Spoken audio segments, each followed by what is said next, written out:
Welcome to this week's Workplace series. Have you ever been to a party and stayed too long? The next morning you wake up and you say to yourself, I wish I'd left earlier.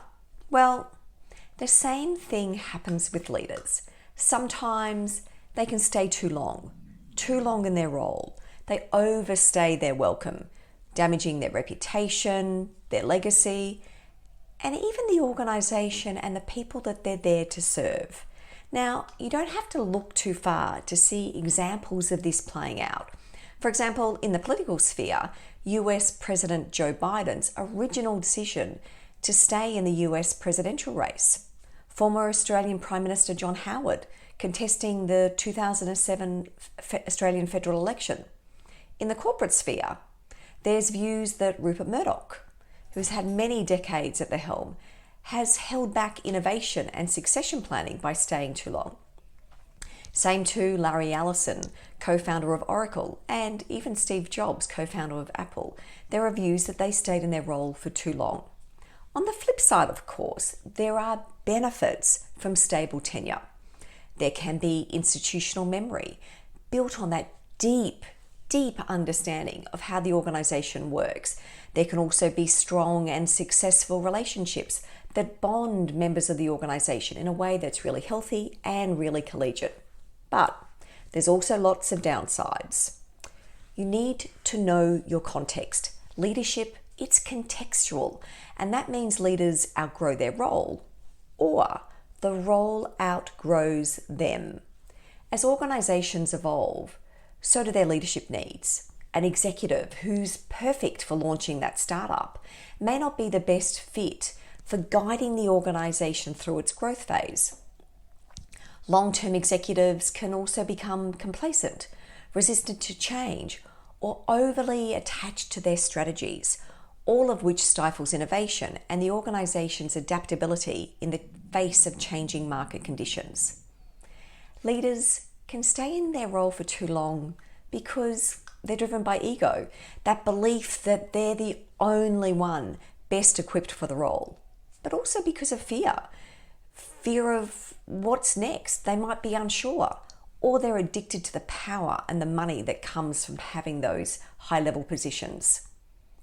While holding that so-called, the C-suite position, particularly the CEO role, is often viewed as a marathon, not a sprint, sustainable leaders, no matter where they are in the organisation, know when it's time to pass on that baton in a way that elevates their reputation.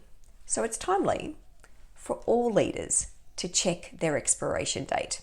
Firstly, you want to check who's holding the mirror. Recognizing that expiration date requires self-awareness and humility.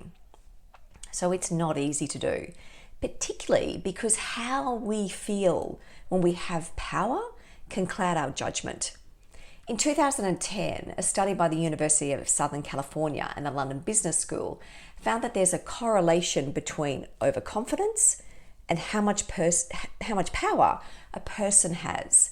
The more power a person feels, the more confident they are of the accuracy of their thoughts and their beliefs. Consequently, people in powerful positions are more confident that their opinions are correct. Consequently, you need people around you willing to hold up that mirror, willing to challenge your perspective on your performance. Being open to accurately identifying gaps means you must hear that hard news and actively consider the constructive and honest counsel from those you trust. While surrounding yourself with yes people can make life easier in the short term, it certainly won't help you make sound decisions on challenging issues. You also need to put the organisation first. Accepting that you have an expiration date requires you to prioritise the organisation's interests over yours, and that means you have to be willing to put your ambition and ego aside. It helps to always take that long-term view, and that means you're alert to potential successes within your team, within your organisation, and you invest in their development. You're also open to change. It's so easy to get stuck in your ways and to see the traits that got you to where you are now as the role, as those skills, those capabilities that are going to carry you forward. However, in a constantly changing world, success requires you to embrace the notion that organizational transformation requires not just change for those people that are around you, but personal change for you. Next, know your plan B.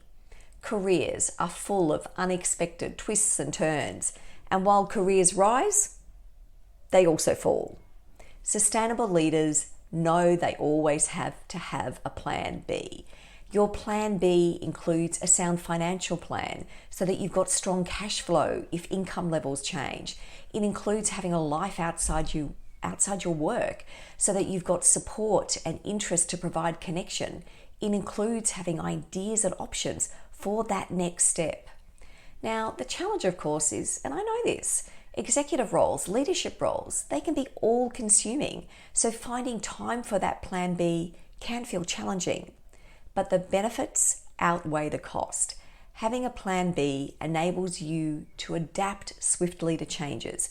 It provides the flexibility to navigate through uncertainties, continue your professional growth, and move more easily through to what comes next. Lastly, you want to manage your exit in a way that elevates your legacy. A well-planned and gracefully executed transition elevates your legacy because it demonstrates your commitment to the organization's long-term success. It allows for a smoother transition, it minimizes disruption, and it can also ensure a continuity of strategy and vision, if that's relevant. It sends a positive message to stakeholders about the organization's stability, proactivity, and forward-thinking approach. You know, there's a saying, true leaders don't create followers, they create more leaders. And part of that process is knowing when you need to step aside and let others lead. So, the question for you to consider, are you near your expiration date? Do you even know what it looks like? And would you know what comes next? Take care. I'll see you next week.